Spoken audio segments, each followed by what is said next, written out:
Okay, roughing is complete on this right here, and I'm gonna need to do some finishing work on it. One thing I discovered when I was looking at this right here, if you look at this first tool path right here, I'm gonna turn it on my right view here so you can see. You notice how it's not getting very far down in here. Um, that's going to be a problem when I go to do a finishing path. My finishing tool path is going to want to get down in this area, and I've actually made one of these before, and it looks really nice being able to get down in here and actually machine out some of this area right here. So what I'm going to do to make that a little bit better is I'm going to go and do one more adaptive pass.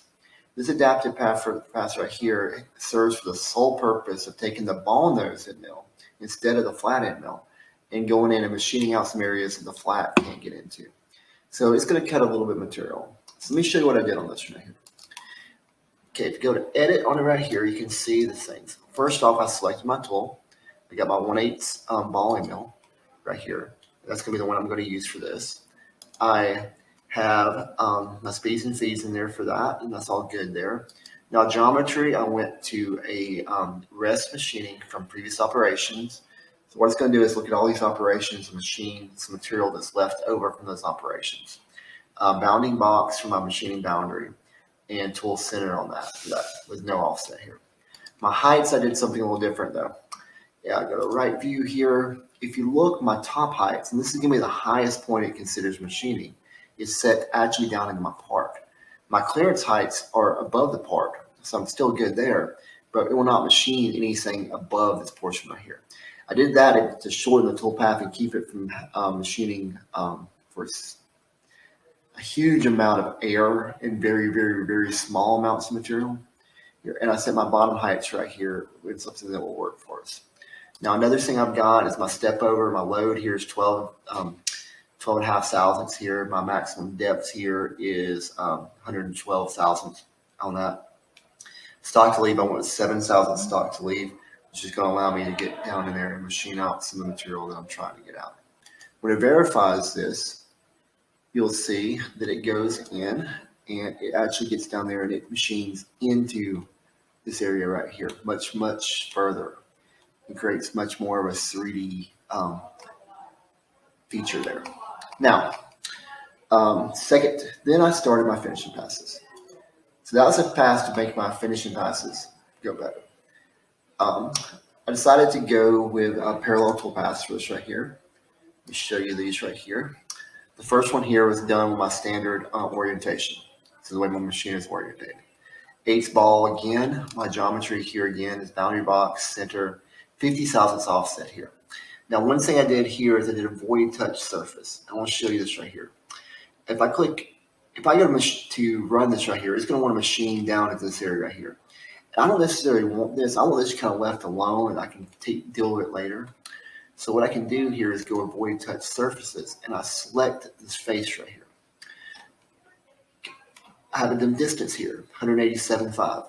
This distance here comes from the fact that there is basically about 240 thousandths there. And if you subtract a 16th from that, you get basically 3/16 roughly.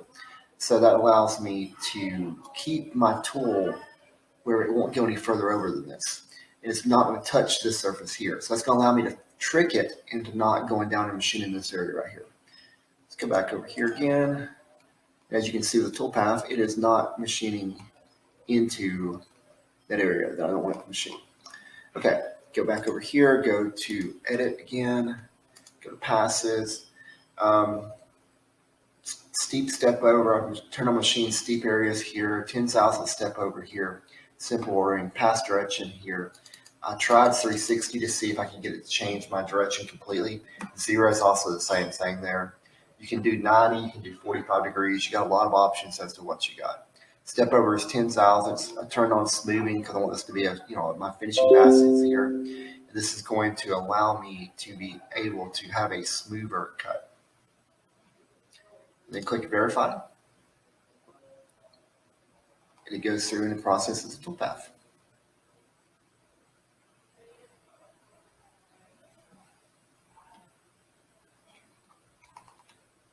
There you go. Okay, now that I've got my roughing done, in my first finishing pass done on my first orientation, I'm going to go about duplicating this pass several times to go about machining different areas. Now I could do 90 degrees here, and I could use my axes down here. If you see my axes here, I could use those right there to determine this. I also have the ability, this works really well with about a 60-degree toolpath. Well, one thing I figured out I could do that works really well with this is I could cheat this a little bit. So I come over here and I go to edit my toolpath. I want to show you what I did here. Once again, I've got my speeds and feeds, my ball and my mill in there. I clicked on tool orientation and it said select my Z-axis face. So I clicked on tool orientation. I'm going to deselect this right here, which turns it back to its original orientation. And I want to select this face right here. Now, if you notice my Y-axis is facing the wrong direction, so I need to flip it and get it up here. And my Z is facing the wrong direction also. So that's actually my Z was facing the wrong, so that's good there. So now you see my Z is facing back this way right here. My Y is facing up, which it needs to face, and my X is facing here. So that's what that's done is it's going to take that toolpath and turn it around on a 60-degree angle. Then it goes through and thinks about this. So what I did next, while it thinks about this one, is the same thing here. Selected this face. Did another 60-degree pass. Took advantage of the fact that I had drawn this nut in here and already had a 60-degree. Now, if I didn't have those, I could go about creating offset planes and different things like that to do this. And that would work using some of my design features over here in the design tab. And I could do some construction of planes, like offset planes, planes at angles, tangent planes, mid planes, all to basically go about creating different planes here that I could work with. And that works pretty well. But since I already had surfaces I could use to orientate it here, it's a lot simpler just to use these right here. Now, if you don't, like for example, you could do what I can do here is do a tangent plane right here. And you see how that's basically located right there.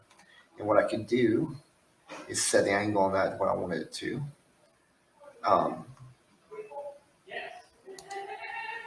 And I could then basically set the angle to, let's just say 60 degrees. And I could use a plane like that there to go about creating this. What I could do is just basically have those going around, have the different planes drawn for different angles. And that will work pretty well. In this case right here, because I had those surfaces, it made a lot of sense just to use this. And honestly, from a machining standpoint, 4 planes would probably work fine. My last one here was the top of the head. Once again, I did it by basically changing my Z axis to basically the orientation be off this face right here. So that basically I had my Z going this way right here. And that allows the table then to rotate up and be able to machine the surface there. So now I've got this all roughed and all finished. What I want to do now is verify it and make sure that I like the way it looks.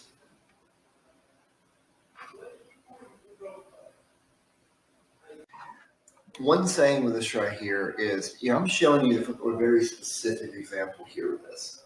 This would apply to anything that you wanted to do 3 plus 2. Because basically what I'm doing here is 3 plus 2 machining. I'm not doing true 5-axis machining, but I'm doing 3 plus 2 using 3D toolpaths to machine a 3D model of a piece.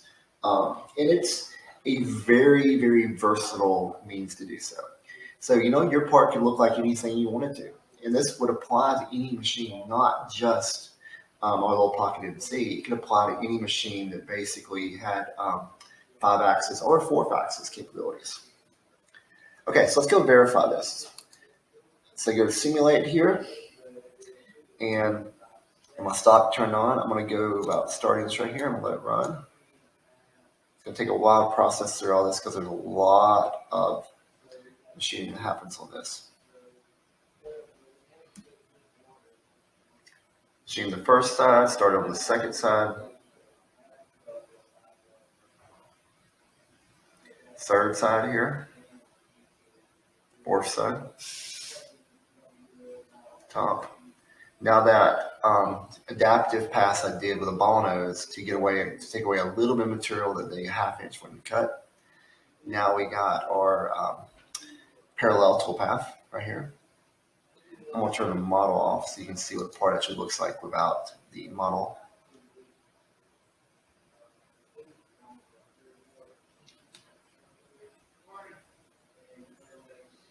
I do have a slight collision right here in this area right here. That probably would not be a problem. I found that this is pretty sensitive when it comes to collision detection, which is a good thing. But most of the ones that you have that you ignore because they don't seem to be that heavy are actually really not that heavy. Now it's doing the roughing out, the finishing of the area right here. It's going to turn my tool here after the first pass at a 60-degree angle and go about machining the rest of it. So far, I'm liking everything I see. Now here is that same type of pass on a 60-degree angle. Like I said, there's a lot of data going on this right here, so it makes it pretty slow to run. I've got it maxed out down here, and you can see how it's just basically skipping ahead. I have already verified this on my end though beforehand, so that basically it is a good program. Just a matter of getting a chance for y'all to see what it's going to look like.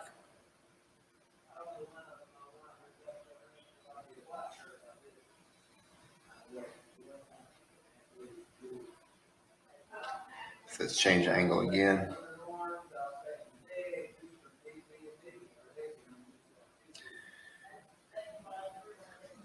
It continues to work its way through. I'm going to do something here so we can get this done here. And I'm going to skip ahead to the next operation, skip ahead to the next operation, skip ahead to the next operation. And this should be to the end right here. You can see how your piece looks. This is a good ideal about what this piece is going to look like when it's finished. As you can see, because we went with a 5-axis path here, we were able to get in, machine some areas out, and create some 3D features to the piece. Okay, now I'm going to do a video that shows the setup and operation of the pocket NC and actually the machining process on this one right here. This is just basically using an idea about the process here on getting it ready to get to the machine. Okay, now that we've got the roughing and finishing passes done on this right here, it would be a matter of getting it posted ready to go to the machine. Now, if I had unlimited space on my machine, I could just click setup here and post this all at once. I don't on this machine have a huge amount of memory, so I have to kind of be more selective. Now, one thing I can do here is I can get an idea about how big my tool paths are. So I can start adding these up and determining how much I can actually put together to create a program for this. But what I'm going to do really right here for now is I should be able to do about, I'm going to try to do all my roughing passes here and then go, well, actually do all my passes with tool 1 first, and which is going to be my flat end mill. I'm going to try to post all those at once. Come up here, click on post process. Then you want to select your machine here. They have a huge variety of posts here for different machines here. In this case right here, we got pocket NC, so I'm going to go pocket NC.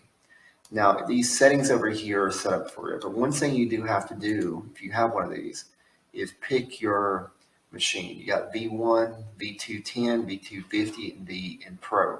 We have a V210 here on this. Something I could do, if I wanted to save some space and make my programs a little bit smaller, granted there's some problems with this because it makes it a little bit tougher to figure out where you're at, is you can, in a lot of situations, let's see where it's at on this one, parametric feed, radius arcs, machine model, tool list, secret number increase. You can turn off secret numbers. And with no sequence numbers, the program would get a lot smaller. It does make it a little bit harder to find where you're at in the program though. So I'm not going to do this in this case here because I'm probably going to have to start this over. This is going to be a pretty time invested machining process. I can't cut as aggressively as I'd like to on this machine, and I can't, the feed rate's limited to 60 inches per minute on the rapid, which, you know, on a lot of cuts like this, that makes a big difference there. So I'm going to click on post, and it's going to post these right here, and I'm just going to call it Mando roughing, and it will post a program. And here's my program. So this would allow me to basically be able to load this on my machine and get it to run, which I'm going to do in the next video. This has been Derrick Hogan with North Georgia Technical College. I look for a video in the near future on setting up an operation on the Pocket NC. And once again, a lot of what I'm doing on this machine right here would apply to any other machine. And once again, if you have any questions or comments or want to see any future videos, be sure to add those in the comments, and also be sure to like and subscribe. Thanks.